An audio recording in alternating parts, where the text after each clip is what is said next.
नमस्कार मेरे प्यारे बच्चों, कैसे हैं आप सभी। आई होप आप सभी बहुत अच्छे होंगे। मैं हूं महिमा और मेरे साथ आज हम हल करेंगे कार्यपत्रक 59। यह कार्यपत्रक 23 नवंबर 2020 के लिए है।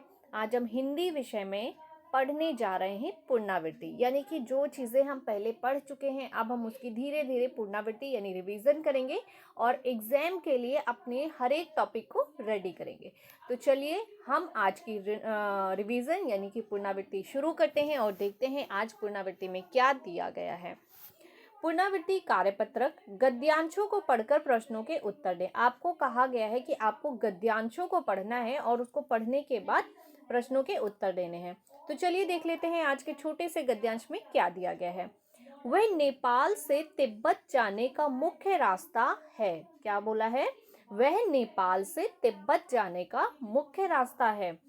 फरी कलीड़पोड़ का रास्ता जब नहीं खुला था तो नेपाल ही नहीं हिंदुस्तान की भी चीजें इसी रास्ते तिब्बत जाया करती थी। यानी कि आपको बताया जा रहा है कि जब फरीलपोड़ का रास्ता नहीं खुला था तब नेपाल नहीं बल्कि हिंदुस्तान का भी सभी सामान तिब्बत इसी रास्ते से जाया करता था। वह व्यापारिक ही नहीं बल्कि सैनिक रास्ता भी था, इसलिए जगह जगह फौजी चौकियों और किले बने हुए हैं। यानी कि इसीलिए वहां पर जगह जगह फौजी चौकी बनी हुई है जहाँ पे फौजी लोग इकट्ठा होते हैं। किले भी बने हुए हैं जिनसे कभी चीनी पलटन रहा करती थी। यानी कि ये जो फौजी चौकियां बनी हैं और किले बने हैं, इन किलों में पहले चीनी पलटन रहा करती थी। ठीक है। आजकल बहुत से फौजी मकान गिर चुके हैं। जो फौजी मकान मतलब जो बने हुए थे पहले बहुत सारे, वो अब गिर चुके हैं। दुर्ग के किसी भाग में जहां किसानों ने अपना बसेरा बना लिया है वहां घर कुछ आबाद दिखाई पड़ते हैं। ऐसे ही परितत्व एक चीनी किला था। हम चाय पीने के लिए ठहरे, तो इसलिए उन्होंने कहा कि ऐसे ही एक चीनी किला था और हम वहाँ चाय पीने के लिए ठहरे यानी कि रुके। तिब्बत में यात्रियों के लिए बहुत सी तकलीफें भी हैं। यानी कि जब आप तिब्बत जाते हैं तो वहाँ पे यात्रियों के लिए कुछ तकलीफें भी हैं। वो क्या हैं?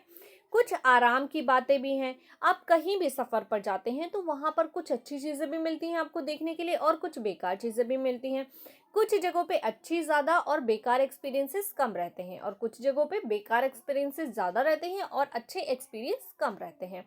तो ये डिपेंड करता है कि हम किस जगह पे और किस सिचुएशन में गए हैं। कभी कभी सिचुएशन ऐसी हो जाती है कि वो जगह बहुत अच्छी है, सूटेबल है, एक्सपीरियंसेस अच्छे होते हैं, बट सिचुएशन ऐसी होती है कि हमारा एक्सपीरियंस वहाँ के लिए ख़राब हो जाता है। तो ऐसे ही कहा गया है कि यात्रियों के लिए कुछ तकलीफ़ें भी हैं और कुछ आराम की बातें भी हैं। वहाँ जाति पाति छुआछूत का सवाल ही नहीं है और ना औरतें पर्दा करती हैं। यानी कि ये अच्छी बात है, ना तो वहाँ पे जात पात का भेदभाव है और ना औरतों और आदमियों में भेदभाव किया जाता है कि औरतों को पर्दा करना है, औरतों को ऐसे कपड़े पहने, ऐसा कोई नियम नहीं है। बहुत निम्न श्रेणी के भिखमंगों को लोग चोरी के डर से घर के भीतर नहीं आने देते। यहाँ पे कहा गया है बहुत निम्न श्रेणी के भिखमंगों को लोग चोरी के डर से घर के भीतर नहीं आने देते। नहीं तो आप बिल्कुल घर के भीतर चले जा सकते हैं। यानी कि अगर ऐसी सिचुएशन नहीं है तो आप घर के भीतर जा सकते हैं। यानी घर के भीतर का मतलब होता है अंदर जा सकते हैं। तो ये है हमारा गद्यांश। चलिए देख लेते हैं इसके प्रश्नों को, क्या क्या प्रश्न पूछे गए हैं। आज का पहला प्रश्न है, लेखक कहाँ की यात्रा के लिए निकला। आज का दूसरा प्रश्न है, ये रास्ता व्यापारिक ही नहीं सैनिक रास्ता भी था, यह कैसे पता लगता है। आज का तीसरा प्रश्न है, तिब्बत में यात्रियों के लिए क्या आराम की बातें थीं। और आज का चौथा प्रश्न है, बहुत निम्न श्रेणी के भिखमंगों को लोग किस डर से घर के भीतर नहीं आने देते थे। अब हम बात करते हैं आज के अंतिम प्रश्न की। आज का अंतिम प्रश्न है जो कि पांचवा प्रश्न है, आपने भी कभी कोई यात्रा की होगी, उसमें आपने किन किन कठिनाइयों का अनुभव किया विस्तार से लिखिए। चलिए, ये हैं हमारे आज के पांचों प्रश्न और अब हमें लिखने हैं इनके उत्तर। उससे पहले कोविड के संदर्भ में उचित व्यवहार संबंधी सीएबी संदेश। कोविड-19 के विरुद्ध लड़ाई में सुरक्षित रहने के लिए मास्क पहने। यानी कि आप कहीं भी घर से बाहर जाएं तो मास्क जरूर पहने, और यदि आपके परिवार का कोई भी सदस्य बाहर जाता है तो उसे भी मास्क पहना कर ही भेजें, क्योंकि अपनी सुरक्षा अपने हाथ है। आपको अपने और अपने परिवार की सुरक्षा करनी है ताकि हम स्वस्थ रहें और सुरक्षित रहें। जीवन है तभी कल है, और जीवन के लिए हमें सबसे पहले अपने और अपने परिवार की सुरक्षा करनी है, और हमें अपने आप को बीमारी से बचाने के लिए नियमों का पालन करना है। समय समय पर हाथ धोते रहने हैं, सैनिटाइजर का यूज करना है, मास्क पहनना है और सोशल डिस्टेंसिंग का पालन करना है। चलिए शुरू करते हैं इन सभी प्रश्नों के उत्तर। तो हमारी कार्यपत्रक 59 के प्रश्न उत्तर की बात करते हैं। आज मैंने आपको थोड़ा अलग तरीके से उत्तर देने का प्रयास किया है। आज आपको लिखित उत्तर दिए गए हैं। अक्सर करके आपको पीपीटी स्लाइड्स प्रोवाइड की जाती हैं, आज लिखित में है। अगर कोई कंफ्यूजन या डाउट हो तो आप कमेंट सेक्शन में जाकर कमेंट करके ज़रूर बताएं। चलिए शुरू करते हैं आज के उत्तर। आज का पहला प्रश्न है, लेखक कहाँ की यात्रा के लिए निकला? इसका उत्तर है, लेखक तिब्बत की राजधानी लासा के लिए निकला। यानी कि लेखक जो है वो तिब्बत की राजधानी की यात्रा के लिए निकले हैं। आज का दूसरा प्रश्न है, ये रास्ता व्यापारिक ही नहीं सैनिक भी था, यह कैसे पता लगता है? तो इसका उत्तर है, ये रास्ता व्यापारिक ही नहीं सैनिक रास्ता भी था, क्योंकि यहाँ जगह जगह फौजी चौकियां और किले बने हुए थे, जिससे पता चलता है कि ये कौन सा रास्ता था, ये व्यापारिक भी था और सैनिक रास्ता भी था। चलिए बात करते हैं आज के तीसरे प्रश्न की। आज का तीसरा प्रश्न है, तिब्बत के यात्रियों के लिए क्या आराम की बातें थी? तो इसका उत्तर है, तिब्बत के यात्रियों का स्वागत बहुत ही अच्छे से किया जाता था। इसके साथ वहाँ जाति पाति, छुआछूत या पर्दा प्रथा नहीं था। यानी कि वहाँ पे जाति पाति का भेदभाव नहीं था, छुआछूत नहीं था, और जो पर्दा प्रथा होती है अक्सर करके बहुत सी जगह में भारत में है जहाँ पे महिलाओं को पर्दा करना होता है, तो ऐसी भी कोई प्रथा नहीं थी। अब हम बात करते हैं आज के चौथे प्रश्न की। आज का चौथा प्रश्न है, बहुत निम्न श्रेणी के भिखमंगों को लोग किस डर से घर के भीतर नहीं आने देते थे? तो इसका उत्तर है, बहुत निम्न श्रेणी के भिखमंगों को लोग चोरी के डर से घर के भीतर नहीं आने देते थे। उनको डर होता था कि कहीं चोरी ना हो जाए, इसलिए वो उनको घर के भीतर नहीं आने देते थे।